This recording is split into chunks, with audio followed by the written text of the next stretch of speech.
Hey everyone.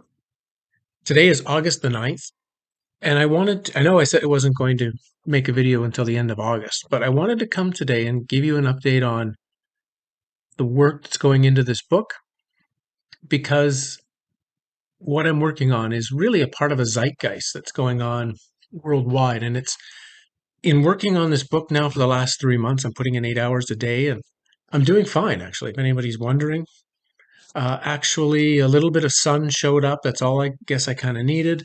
I won't call it writer's block. We'll call it writer's challenge. It's coming through, getting through that slowly. Um, I guess maybe I need some sort of muse to give the next level of inspiration as I go forward, but it's coming along. But the topics that are being discussed are changing so much of my view towards everything, changing so much of my views. A lot, I mean, a lot of the stuff I wrote in Falling for Truth now is up for grabs as to how important it is. I'm moving to the next stage. And it's really interesting, as I'm going to be talking about in the book. What I'm writing about here, which is exiting Plato's cave, is is stuff I was working on 18, 20 years ago. Still have stacks of notes on this material that I'm going back to dig into.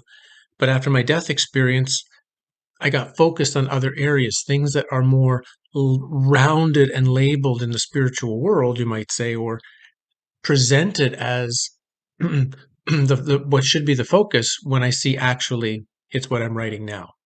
So I'm going to go over a bit of that. I'm going to go over the concepts, a bit of the concepts of reincarnation and soul traps. I want to let you have some really good websites and YouTube channels where you can go and look into this yourself while you're waiting until the first part of the book is ready. And of course, I want to talk about Plato's cave because it in itself, it's all about exiting Plato's cave.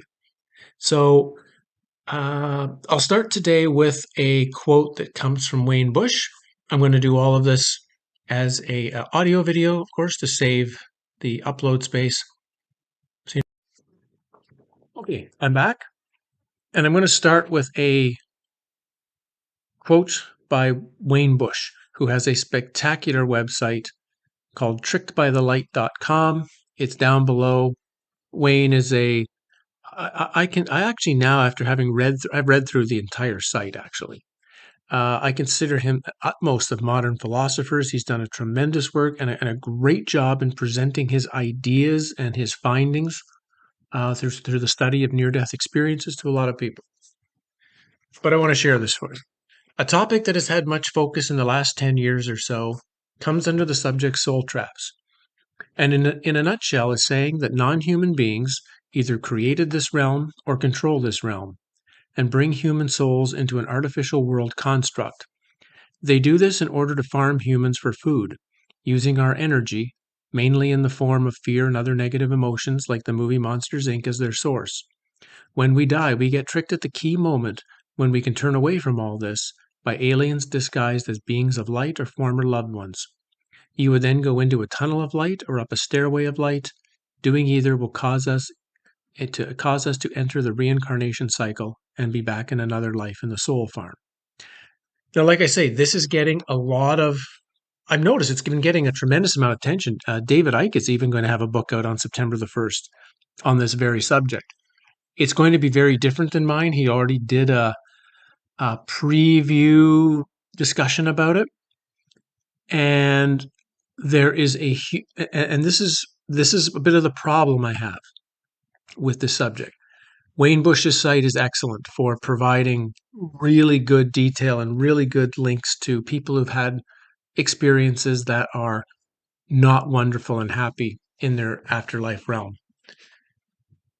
Another site that I highly recommend is the YouTube channel Forever Conscious Research Channel. Mark is it seems like a really genuine, really good guy, really trying to understand this realm. A lot of the videos are long. They're like 5, 6 hours long. So if you're like me, you have to kind of skip and jump ahead and jump to certain sections and just kind of hope you get the best stuff in any video. But there's lots there. The links will be below. This subject, though, has like I say, it's really gaining a tremendous almost like a following of stuff that's coming up. You can't hold truth away. For a while, I talk about this. For a while, there was first was the insurgence about 10 or 12 years ago of flat Earth study. Then it became Mandela effect. Then it became Tartaria and mud floods, and now it's kind of becoming this. And we're seeing this more and more stuff is coming up. And as I mentioned previously in many of my videos, what you're seeing right now is the reason there is so much locking of an attempted control of our reality is because there's a door available. The problem is to see the door and go through the door is not what most people want. And even the people studying this topic, because I've listened to a lot of videos, read a lot of websites on it, it's just like Plato's cave. There's lots of people talking about Plato's cave. There's lots of people talking about how to notice you're in Plato's cave, how to notice the illusions of Plato's cave. Do you know how many I've actually, and I've looked at a lot of different places. How many places actually are telling you to leave, how to exit Plato's cave? Zero. None. I kid you not, I found zero. That includes books, movies, it doesn't matter. They all attempt to show you how to make Plato's cave better, how to improve your experience in the cave. In a sense, how to make prison life more enjoyable. And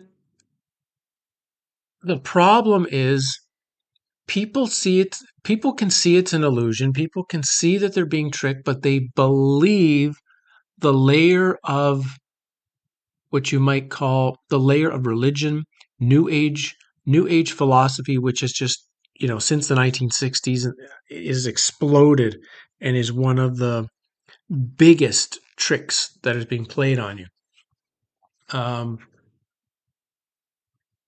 Because you have to see the truth of the situation. You have to see that the truth of your situation is you've been reincarnating in here over and over and over again, and it has nothing to do with karma. It has nothing to do with school. It has to do with you and I being tricked and deceived for hundreds or thousands of years in all different ways to come back into this realm to be a source of food for a group of alien beings known as archons, led by the creator of this realm, the demiurge. In my book, if you're going to exit Plato's cave, you have to know this, and you have to prepare yourself not how to make this realm better. There are things you can do, of course, to function better within this realm, but as long as you're trying to fix it, as long as you're trying to make this place what you believe it's supposed to be, it's got you trapped. It's got you trapped. There are so many layers, so many constructs to this. There's so many contracts that are in place. This is another really important part. The construct is controlled by contracts, and I have a huge piece on this as I go through the book. One of which is a video that came out from Matt. I hope I'm not rambling, but I kind of did. I just have some notes on a piece of paper. It wasn't like, I didn't have anything written out specifically. Matt did a video a couple of days ago. I'll post a link to that as well below, about wills and testaments and what is a last will and testament. And I mean, like some of you, I've looked into the birth certificate and how the birth certificate creates a certain type of contract within the system, but I never really thought about laws and wills and death certificates. And so watch the video, and he comes up with a couple of ideas, and without question, I now see it is one of the biggest tricks that's played on us. And I, in fact, have, just like Matt's done, I assume he's done it. I've written out my own new last will and testament, which is for my soul and my spiritual essence, which is all that really matters. The material means zero, nothing. You shouldn't be focused on that as your last will. And again, when you go through the word will, testament, what they actually mean, what they mean legally, it's a pretty amazing thing. So that's going to be a whole chapter in my book. I'm not going into law tremendously. It's just going to have a bit of one chapter, but this concept around death affects every single one of us, and every single one of us is pushed by the system to have this thing called a last will and testament. Well, why don't we have as Matt suggested, why don't we have a last will and testament that is all about our soul and our spiritual essence, and that we're done with the clown world. We're done with the insanity. Because it's one of the, and again, I'm going through this hopefully deeply in the book. I've had a few people read an early version of it.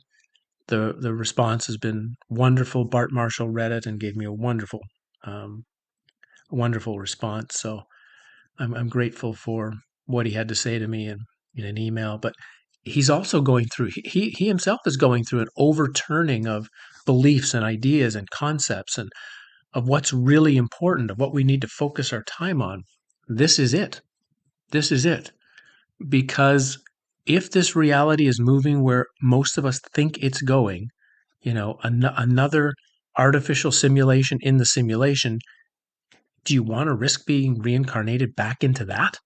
Do you really want to risk being reincarnated back into the metaverse? Never mind how bad this is. That, I mean, if this isn't enough to get you to want to leave, you know, good luck with what you're going to get later on, really. But for those of us who are seeing through this lie, quite simply, there's no better time to leave than now. And I think the system knows that. The system knows it's going to lose this next 5-10 years or so. It's going to lose, or wherever. I'm not saying you have to die within the next 5 or 10 years, but it's going to lose. It's going to lose a number of people. A number of souls are going to, one way or another, be done with this place. They're going to see through it. But again, a lot of information gets presented about this. There's almost no information being presented anywhere of what you do.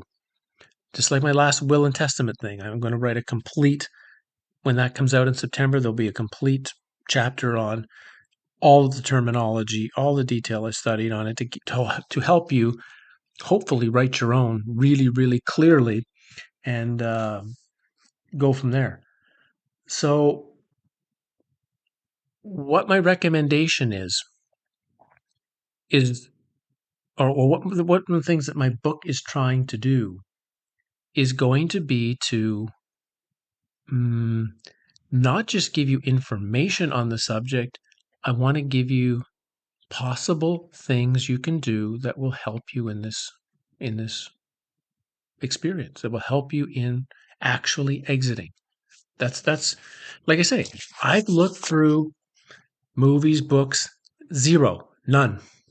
Lots of people think they're giving information about exiting the cave. Lots of people think that's what they're doing. Lots of people think they're telling you how to overcome this thing known as a soul reincarnation trap.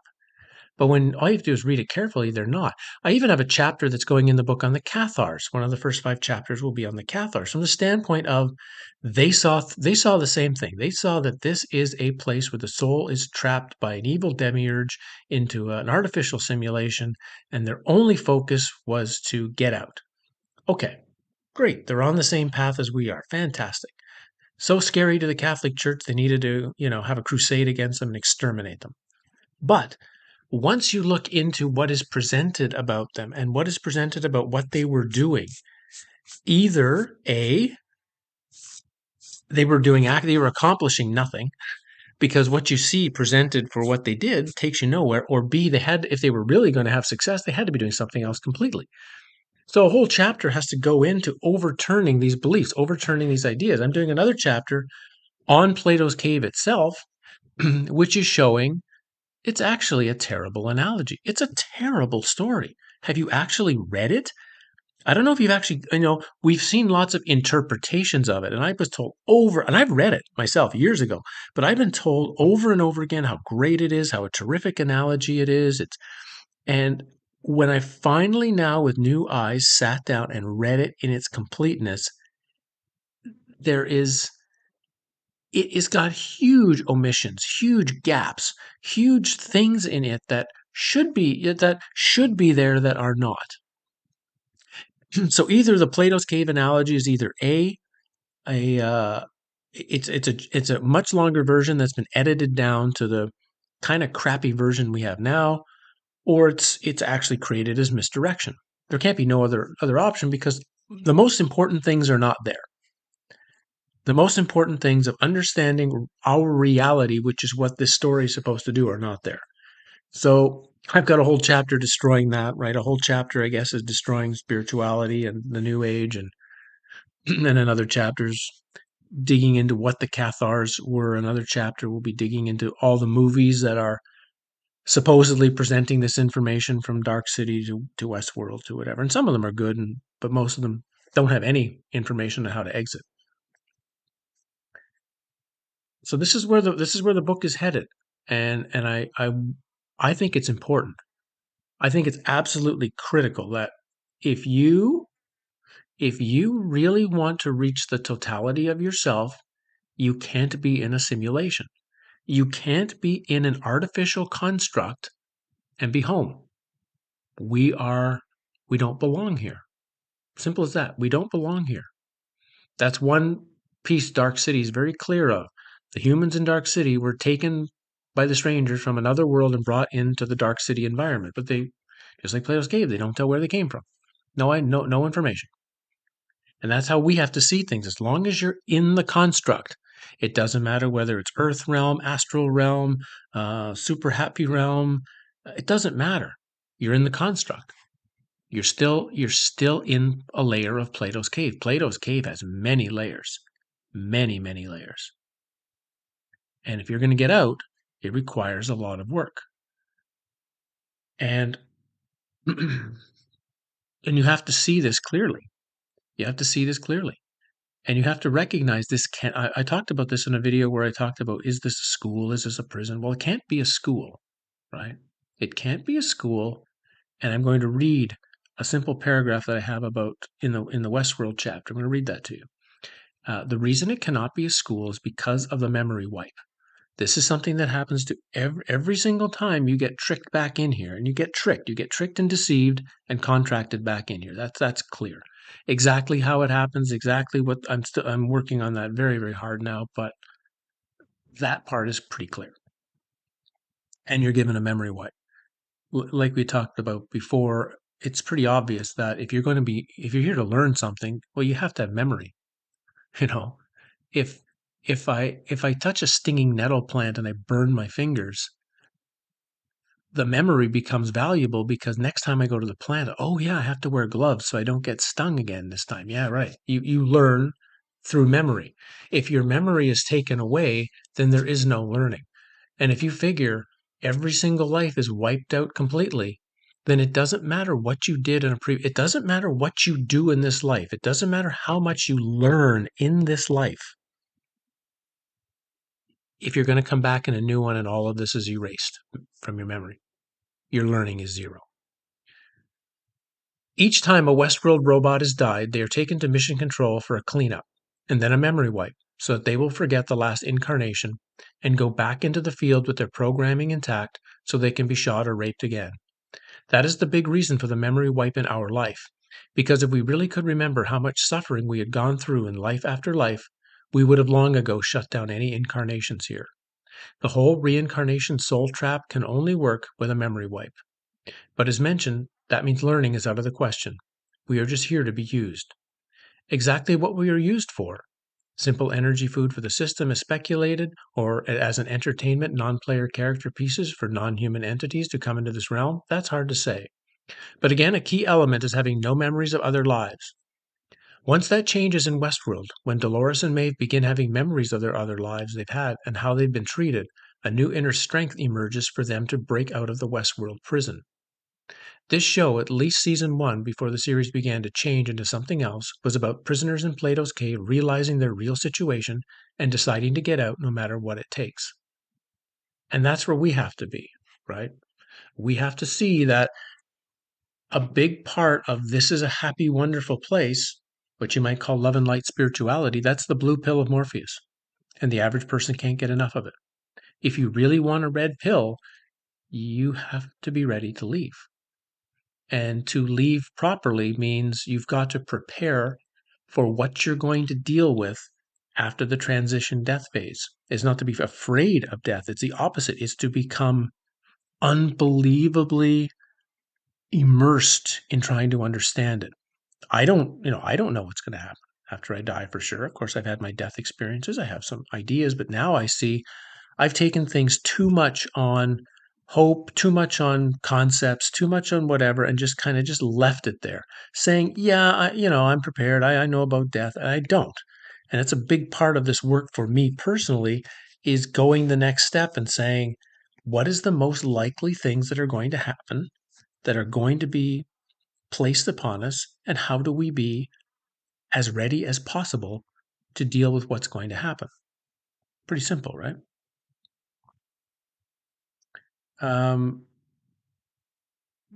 so this book is going through all of that, all of these areas from subject to subject to subject, detail to detail. I just wanted to let you know where this work is going, where this work is progressing, where this work is, I hope, going to take all of us into a new realm of possibility and seeing, and it's going to be really, really hard for people. Certainly, if an average person, the people watching my channel, you're somewhat prepared for what I'm going to say, but I'm even going to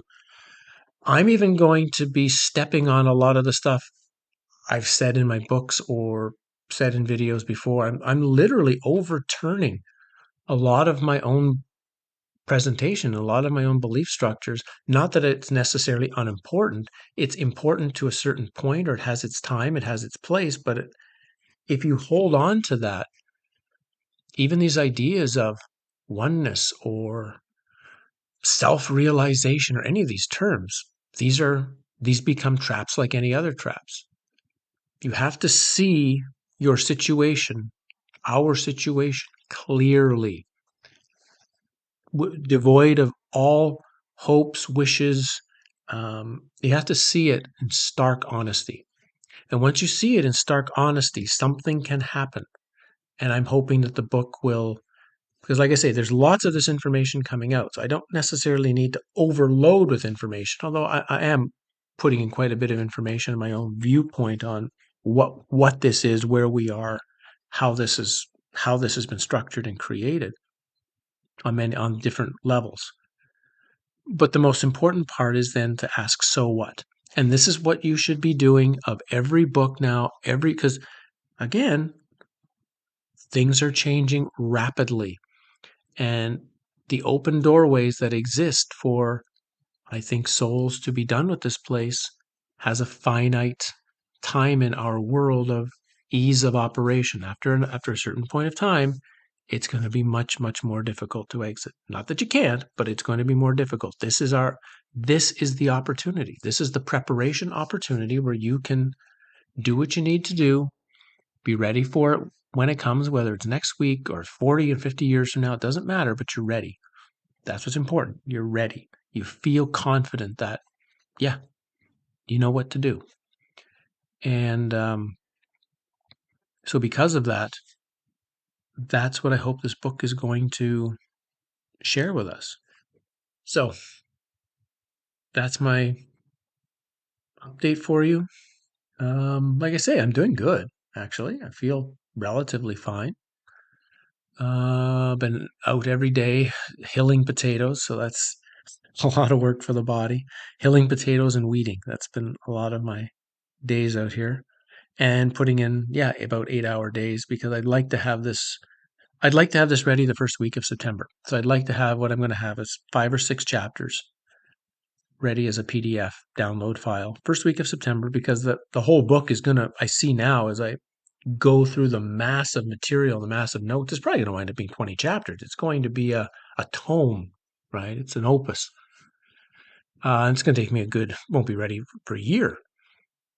But just the stuff I've been working on, which has been consuming, I can tell you, it's been consuming and it's been challenging to write, as I mentioned. But I've been overcoming the challenge. The challenge is coming along. I think it's getting more and more clear, more and more easy to present. But it's going through rewrites. It's going through revisions.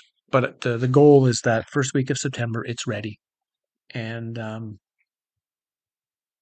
yeah, beyond that time, it's put in my 6 to 8 hours a day with this, put in my hours in the field, uh, try to get a walk by the lake when it's nice and warm out, and um, spend some time just you know, because as much as you have to recognize that the realm is an insane clown show. It's hell. That's what this is. There's no hell after you die. It's here. This is it. You have to recognize that. But that doesn't mean there are ways that you can, while you're here, because we're in it, all of us, ways that you can make your own realm, make your own experience a little bit smoother. But if you're going out there to fix the world, if you're going out there to fix the world, you're going to find out that the world the world's going to run like a machine. That's a good way to say it. The world, this realm is a machine, and you have to shut down the machine, because you're not going to be able to change it. The machine is in motion, and the machine will keep going. And that's where the majority get caught. The majority get caught. The majority is going to fix the machine. The majority thinks that something wonderful and loving made this place so that they can love and enjoy and experience and have wonderful things going on, when you see that that's not true.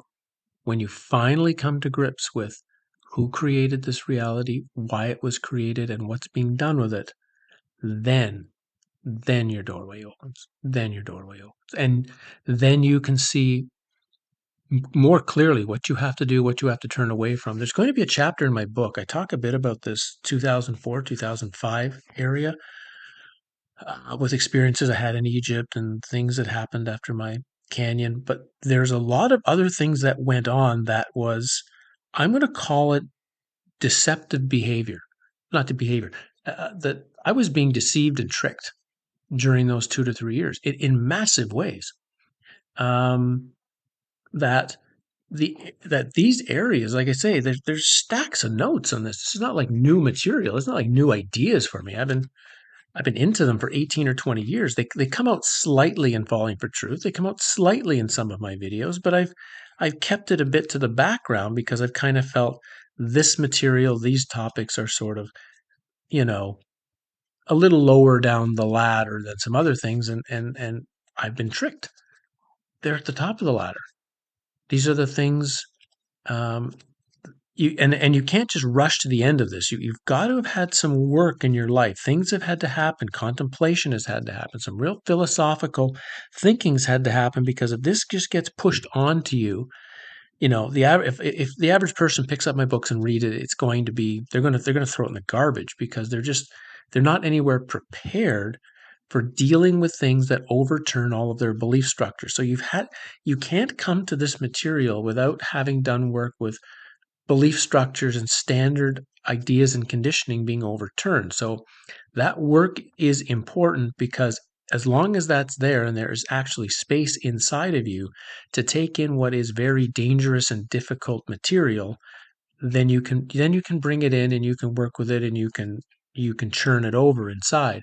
If it's just full of belief structures, if it's full of the system, if it's full totally of believing the way the system is, and that the system is good still, nothing's going to get through. So all of that stuff has a value and a place, but then it has to be allowed to be dropped. It has to be allowed. You can't keep holding it. That stuff has to go, so that you can go further and further and further into harder and harder and more difficult things. So I've been doing that personally. There's been at times a lot of inner struggle over this material. But every time I get through the struggle, it's been an incredible sense of freedom, an incredible sense of that I finally feel like I've got the material I'm supposed to be sharing now. And I could have been doing this 20 years ago. And that chapter in the book will come later on. You won't get it in September. It'll take me a while to write it. When I talk about this period, you'll see what was actually going on that created a giant U-turn away from it.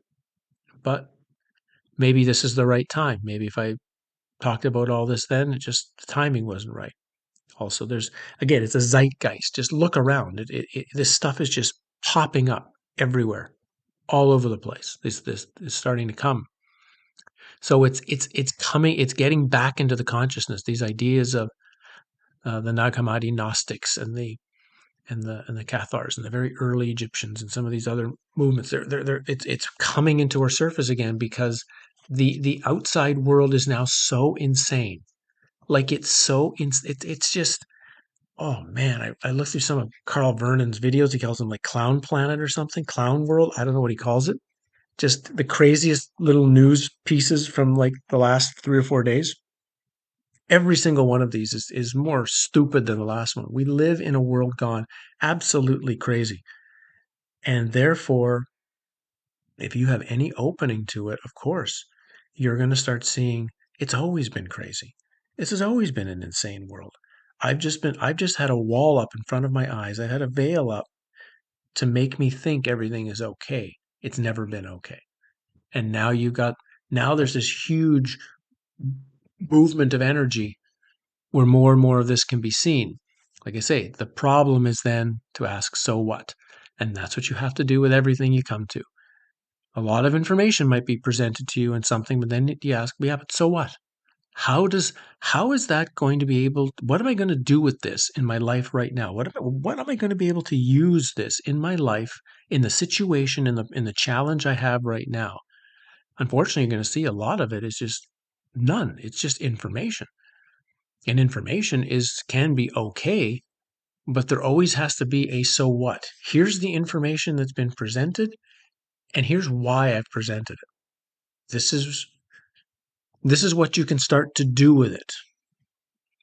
And yeah, that has to be there. That always be asking, so what? Because if you can look through the material and then get a so what answer, now you know you found not only quality material, you have found pointers and information of how to put it into practice, how to use it in your day-to-day world. If it's just stuff that sits in your head as concepts and ideas and structures, which is 98% of what's out there, you have to ask, where's that really taking you?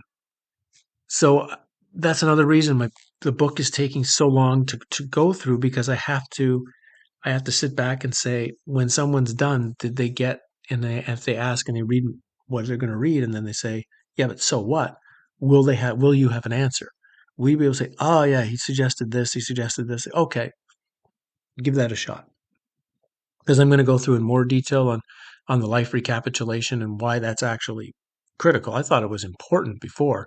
Now I see it's doing something completely different and is pretty critical to preparing us for our possible exit from the cave, and a number of other things. And of course, each section, as I complete another 4 or 5 chapters, there will be more and more recommendations and suggestions. That's what they're all. Everything in this book is a recommendation. It's a suggestion. It's a personal viewpoint based on my experience of things and taking in information that seems to be credible and coming from an honest individual in what they're sharing, and sources, ancient sources that I feel are as untainted as possible, right? Unlike Plato's cave, which seems like a very tainted allegory now. Like I say, chapter two, second chapter is going to upset a lot of people, particularly people who like Plato's cave for some reason. They're going to be quite upset when they see, yeah, but look what's missing in it. Look what's missing. So, yeah. I guess I will end it there. I will still come back at the end of August, as promised, with another update. I'm hopefully going to be close to having the book ready at that point, or who knows, maybe it might be ready by the end of August, and we can begin the process of making it available to you and moving everything I do in a completely different direction. Things can't stay static now. You can't keep doing the same thing again and again. You can't keep talking about the same thing again and again. The situation in our realm is changing rapidly. The situation in our realm is constantly transforming, not necessarily in good ways, but in that chaotic transformation are doorways to real important stuff. And yeah, go and read Wayne Bush's site. It's tremendous. It's a lot of information there. on a lot of subjects, and I'm saying I agree with it all, but he's done a tremendous job in his presentation, and he has some interviews that he's done on this Forever Conscious channel as well. Again, he seems like just a really genuine person who has dug through their own questioning. Again, Mark seems like a really good guy. These are people I would love down the road to sit and have a coffee with and discuss all of this material. I've also reread. Sorry, I seem like I'm rambling, but I just want to share where this is going for you. I finally reread or read. I didn't read it previously. The actual chapter in Robert Monroe's book, Far Journeys, I think, chapter 12, where he talks about loosh. He was one of the first ones to present this concept that humans are food for an alien race, that we are just farmed for our energy, that we produce a specific kind of energy. There's a specific kind of energy he called loosh, and humans just have been created to be the best loosh creators, or the best loosh generators. And this whole chapter, written in very symbolic terminology, describes the process of the creation of this realm, or not so much the creation of the realm, but the what would you call it? The Not the manufacture of the realm, the modification, the modification of this realm to where we are now, to create a place of conflict and insanity and stupidity, because it creates the most of this loosh. It's a spectacular chapter.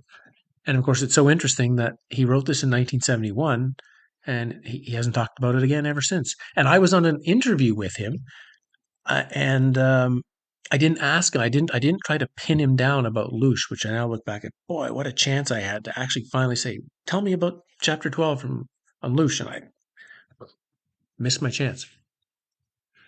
Um, but that's okay.